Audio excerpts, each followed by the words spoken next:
What it do, baby B? Welcome back, everybody. We got Big D here. And we got hubby Fatty. Hey. What it do? And we are Endzone enthusiasts. So this week we had a lot of teams that were in a bye week, but we've still found some entertaining games to watch.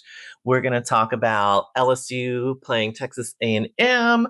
We're going to talk about Ole Miss playing Oklahoma, and also Vanderbilt versus Missouri. And it's a time of the season when everybody's talking about coaching in college football. And so we're going to get Big D's thoughts on that.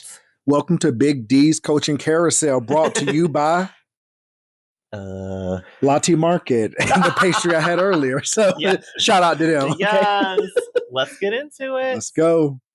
Here, kitty, kitty. Here, kitty, kitty. Okay, Lena's actually over there, but I'm not talking about her.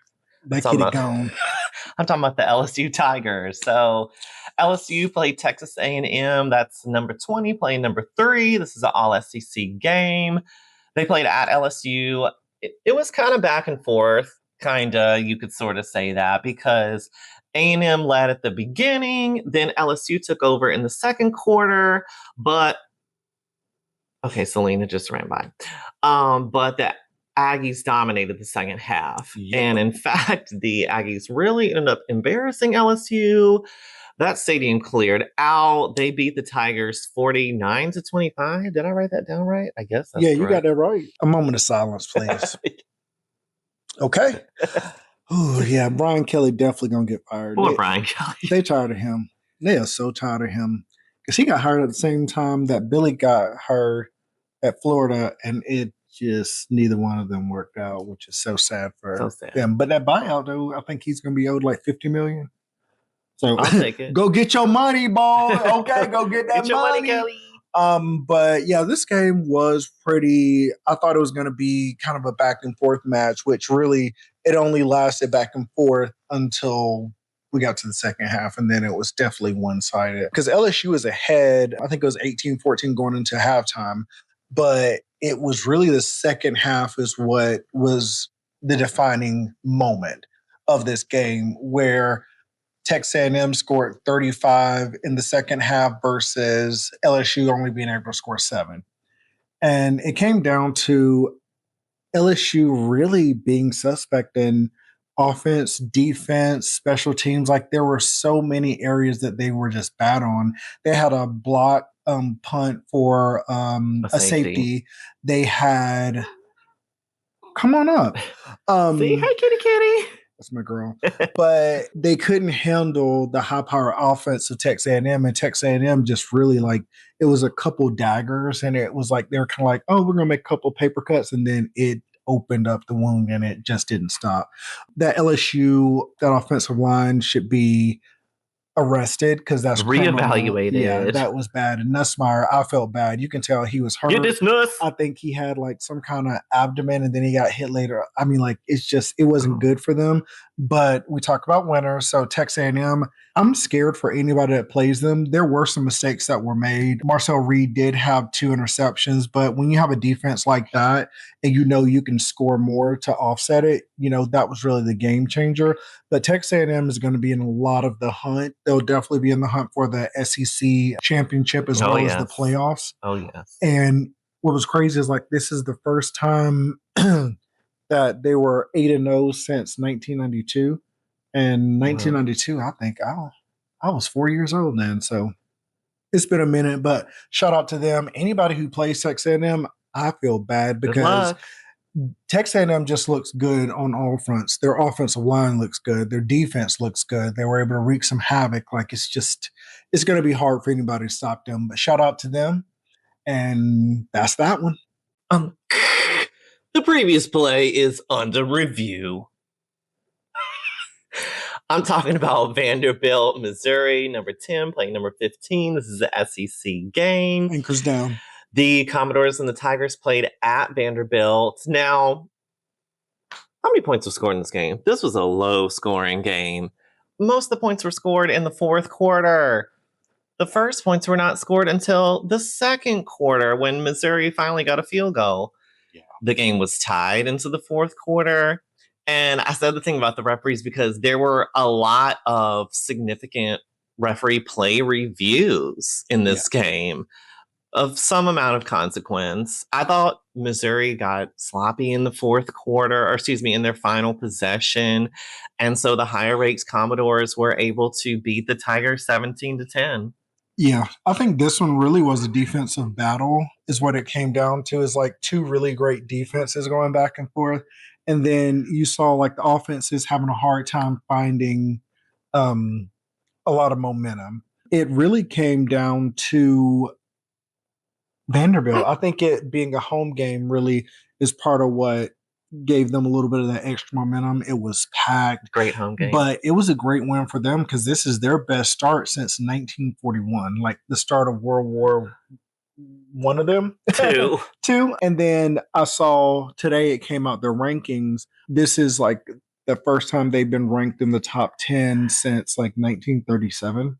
Wow. So go Vandy. Vandy coming up. For them. But like you said, I was a little bit bored by the game because I normally like to see really great offenses going toe-to-toe. And this one was just like, oh, there's a turnover. Oh, there's an interception. Oh, the defense stopped them. It just was kind of like one of those games. You know, it wasn't as exciting as some people would have wanted. But, you know, Diego Pavia was good. But Missouri's quarterback got hurt, Beau Pribula, and it looks like he's going to be out for the rest of the season, which is really going to hamper Missouri really making any more progress this season. So, you know, good game overall, but really it was defensive battle. It was like, you know, the field goals early on. And then it's like, okay, Missouri got a touchdown. Then that fourth down stop by Vandy, though. At the goal line. That was really awesome. Yeah. That's really impressive. And then it was like the play ended where he actually did catch the Hail Mary pass, but time had expired. So it was like he was literally 1 yard short, which was crazy. But yeah, shout out to them. Vanderbilt gonna do some work. And we keep talking about them. We have to. They're really good. And then they play Texas next. And Texas barely pulled it out. Wild card. Wild Miss over there. So we're going to see. But Vandy, anchor down. Anchors down. Anchor down, Lena. So sooner or later, we're going to have to talk about Oklahoma versus Ole Miss. You see what I did there? I see what you did. Number 8, Ole Miss played number 13, Oklahoma. This is another SEC game. The Rebels versus the Sooners played at Oklahoma. And this game was wet-ta-ta. Real wet. Wet and messy. Their laundry bill about to be run up. The game was tied even in the second quarter, but Ole Miss was ahead for most of the game. Oklahoma pulled ahead in the third quarter, but Ole Miss regained the lead in the fourth quarter. So it was kind of back and forth. I will say, from my perspective, Ole Miss looked much better than Oklahoma. That's kind of my opinion. And so the higher ranked Rebels were able to beat the Sooners 34-26. Yeah.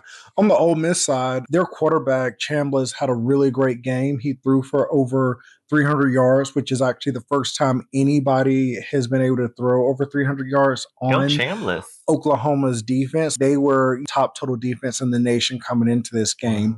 But Ole Miss's offense really is, they have an answer for anything you want to do. You want to bring pressure, they're going to let you come at them to, you know, get a nice screenplay. They just have multiple ways to beat you. I expected Oklahoma's defense to be stout and really be able to come up with some stops, but they didn't really have answers. And so what you saw was that I think some of the previous part of the season has been a mirage for the defense, because for you to give up that much, that means that your defense has had holes.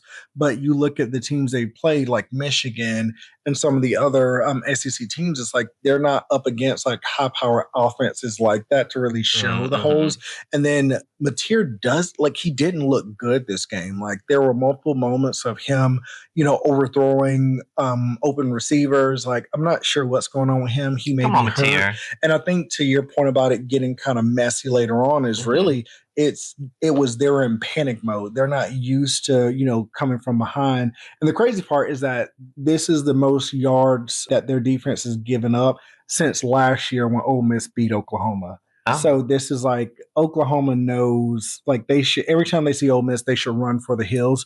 But this was a great job for Ole Miss and it broke their 9-game consecutive losing streak for away games that they had lost against ranked opponents. So overall, I think this really it hurts me as a Gator fan because Lane, I need you to lose so you can come on and get the games and let's get this going. But I think him winning that game is kind of giving a parting gift to them. I'm just gonna say that. So Parting gift. it protects my emotions so I don't fall apart. Ole Miss's defense still has issues, and I think you saw that. That's why Oklahoma was even able to, kind of catch up. But I think they still have some work. I think the offense is good enough to get them into the playoffs, but I think their defense is nowhere near good enough to get them to like late playoff run. I just don't see it with that defense. And so for me, Lane, when you come, leave that whole defensive staff at Ole Miss. We got the defense for you, so you'll be good over here. But yeah, it was a good game to watch. Ole Miss definitely, showing they deserve their top 10 ranking right now.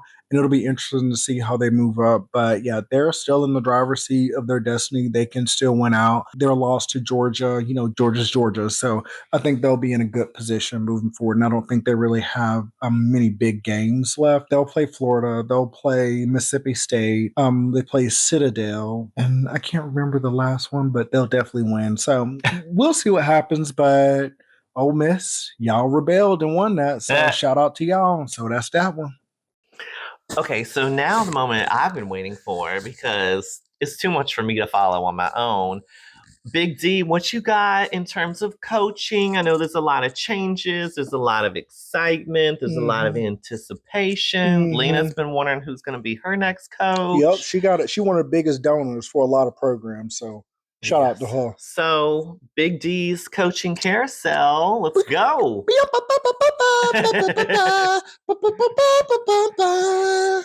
So I actually ranked the openings just based on a little bit of information. Didn't get too crazy. Openings. Okay. So the number one open position right now would be the Florida Gators. Florida Gators!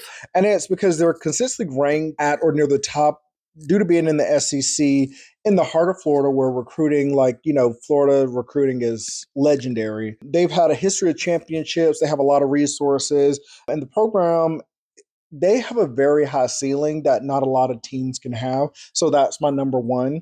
Okay. Number two would be Penn State. It's a blue blood program with an enormous, passionate fan base. Yep. Top tier resources, facilities. Program offers a path to get to the playoffs pretty consistently in the Big Ten. And the athletic department, they're willing to spend on a coach and coaching staff. So that makes them number two. They do got money. They got real money. My number three, speaking of money, is Arkansas Razorbacks. Now, because that's that Walmart money. That's that Walmart money. That, because if you. The Waltons. Yeah, the Waltons, they got some money. And that one is because you have the fan base built in, and they've been supportive even when the team hasn't been the best. They just want to see something good on the field. It's a little bit challenging because you're up against big teams in the SEC that put a lot more resource into it. But really, it's a place you can make a lot of noise and ruin a lot of people's hopes and dreams. My next one is going to be number 4 is Oklahoma State Cowboys. That one, it's normally a big, pretty stable program in the Big 12. They've had a lot of success, consistency. It's an established Power 4 job with a great history in the Big 12. And it's a little bit less pressure cooked compared to some of the other jobs in the Big 12. Gotcha. And, Big 12 is America's conference because it's chaos there no matter what, which we're seeing in SEC this season too. So it's who would have thought Vanderbilt would have been in the top and Ole Miss. So that's a little craziness. But yeah, Oklahoma State, I think it's a good job. I think you can do a lot of damage there. Virginia Tech would be next, and it's history. Shane Beamer's dad took that program to some great heights. Maybe with his challenges that he's having at South Carolina and, not having all the resources to really compete in the SEC the way he'll want to, maybe that would be appealing for him to go back to a place that's meant a lot to his family and they have the history. And then also, you can, Virginia Tech, you can go into the DMV, you can go into some of that Virginia recruiting hotbed and you can get some players from, the more mountainous region to come there. So it has potential, but it needs the right one. You have next the UCLA Bruins, which that one just it's a challenge. Like being in California, you're up against USC, you're up against a lot of you're up against the Big Ten, which all those schools typically have had great resources, and to see them try to compete, I don't know if it's reasonable. And I think it's going to take a certain type of coach who wants that. Right. Because, it's probably a program I think that you can keep it 6-6, but I don't know if it has the built in benefits like some of the other programs like Florida, like Penn State, like even Arkansas. And last but not least is going to be Stanford. Stanford. Oh, gosh, I feel bad for them because What's wrong? you have the academic side of getting people into that school. Because it's very tough to get into Stanford. And then, you have some opportunity with NIL, but the location is a little bit harder to get people to want to come to. And then, just them getting past the screening part to get into the school is also another headache. So I don't know who would want that Stanford job. Shaw did decent, but I don't know. I wouldn't want that job. If I was at a lower level school, I would just wait on a bigger opportunity than even taking Stanford. But with my head coaching openings, there are going to be more coming open soon. There's a lot of smoke around LSU right now, possibly Auburn at the end of the season, possibly Florida State at the end of the season. I don't think we're close to seeing it be done. And I think some big jobs are going to come open, which is going to make it, there's only so many really great candidates that you're going to have right now in this coaching carousel. So it's going to make it difficult for a lot of teams to get truly who they want. But you do have a decent amount of backups in a way, or, people you can still be decent with. So we'll see what happens. But that's Big D's coaching carousel, and that's going to keep getting crazy. Okay, Big D, I'm hoping that this next week is going to bring even more excitement that we can be enthusiastic about. This one's going to be better. Okay, what we got? This one's going to be better. What we got? So we have number 18, Oklahoma versus Tennessee. Nice. Ooh, Tennessee is ranked number 14. And I'm like, with the way that defense looked against Ole Miss, I got a feeling Tennessee's going to put up some points in that one. Okay. We have number 9, Vanderbilt versus number 20, Texas. Okay. This just I would go Vandy just because Vandy. Texas has been such a wild card. Yeah. And then we have the Florida-Georgia game. Florida-Georgia game. Yeah, number 5 ranked. You got to throw your record out the window with them games because we gonna win. We're gonna win spiritually, no matter what. Spiritual win. Okay. I'm gonna go to church. That's what we're gonna win in the spirit. I'm gonna win with the Lord because I don't know if we're gonna win that game. We have Penn State versus Ohio State. Nice. I know coming to the season we expect that to be a big deal, but number 1, Ohio State. Oh. And then we have number 17, Cincinnati versus number 24, Utah. So that one's going to be interesting. Kyle Whittingham, that's my boy. I'm a root for him just because I like him. Even though, he took that beating in the swamp for Billy's first game, I still ride with him because I was there for that game. And the Utah fans were so tremendous. So I'm going to give a shout out to them. But thank y'all, as always, for tuning in, watching our videos. Here at Endzone Enthusiasts, we feel sports can be fun for everyone. So have fun with it. And some of the people have had a couple moments of mentioning something a little obvious. Just so you know, we are gay. Surprise! I know you thought he was my roommate, but yeah, we're gay. So save yourself some time. Don't even type that in there. Instead, type in what games you think we should watch, what coaches you think are going to go where, and what openings do you think are going to come open. Because I know some people are going to say LSU because there's a lot of smoke today. So Fire Kelly. Yeah. So we will catch you next week. It's going to be a packed weekend, and I'm excited for more football. So thank you, and we'll see you soon. Hey, Lena, come say bye. You gonna say bye? You gonna come say bye? Check to make sure you subscribed. Subscribe. Peace.